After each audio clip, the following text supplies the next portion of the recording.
Hey language fans and class, this is my final project for the MPC Psycholinguistics class, Ling46, and my topic is on aphasia. What is it and how is it and what have you? So I am going to work off of the National Institute of Health page for this first section. Okay, now there are fluent or non-fluent aphasia, location of tissue damage in the brain responsible for brain, and severity of trauma. They all influence what happens to the language ability of the patient. And here is something you can look at, and you will never forget this. Broca's frontal lobe, Wernicke's temporal lobe aphasia. So this is a tragic sock puppet of aphasia. Remember that and you will never have a problem again. All right, next slide. So in aphasia, you have two classes. One is fluent. Wernicke's is an example, and they can talk. They can do long string speeches, but they make no sense because they have cognitive issues, as in they have a difficult time understanding also as well as speaking what they're trying to say. Now, another one is called conduction aphasia, in which case they can't repeat what they hear, may it be a word or a sentence. So, but they have cognitive clarity. They know what they're talking about. They know what they want to say, and they can hear you and understand you just fine. Now, Wernicke streaming speech nonsense, it has nothing to do with your little brother, because to him and for his friends, those words make sense. Just, you just don't care. That's a little different. So those are your fluent aphasia classes. All right, so on to the non-fluent versions of aphasia. One is Broca's. Well, we have been reading those, so you might be familiar with that one too. So they're it's hard to get the words out together. No, I'm not having an aphasia moment, thank you.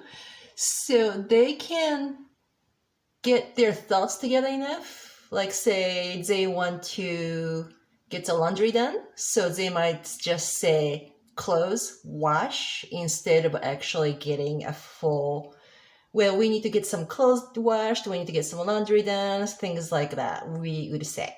So now, but they have more mental clarity than the Wernicke's patients. So then we have anomic aphasia, in which case you can't name things, but they do remember what they are for. So this is like, say, there's a window. They know what to do with it. They know they can open the window. They just can't name it. They just kind of go open the thing in the wall. They will remember everything related to it, but not the name, which is something else entirely. All right, next. Now, to give you how ingenious our brain is constructed and how resilient, we'll go to the global aphasia. Now, it has limited production and comprehension, as in you can barely speak or not at all. You can understand some or not at all. And it depends on the severity and areas that was affected by the trauma. And as I'm speaking, I'm repairing my speech and I'm revising, which is part of what we do. And that is pretty awesome. And anyhow, so the funny thing is, it is not a symptom in CTE, the chronic traumatic encephalopathy.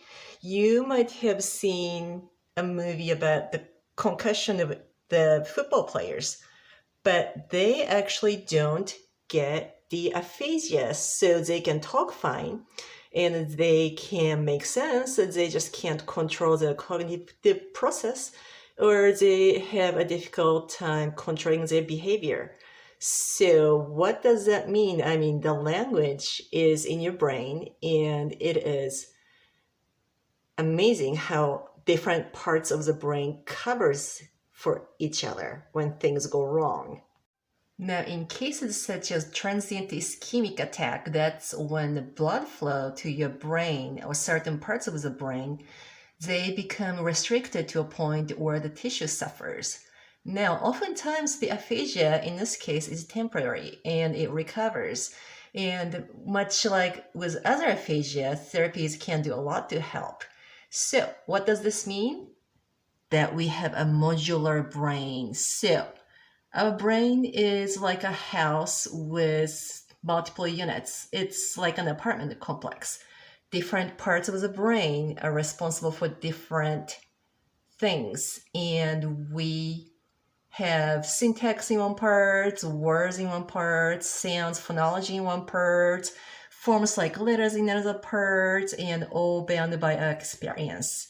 So that is our modular brain, and that is why we can keep talking and recover when things get lost. So, all right, everybody, this is my project. Thank you so much. Bye.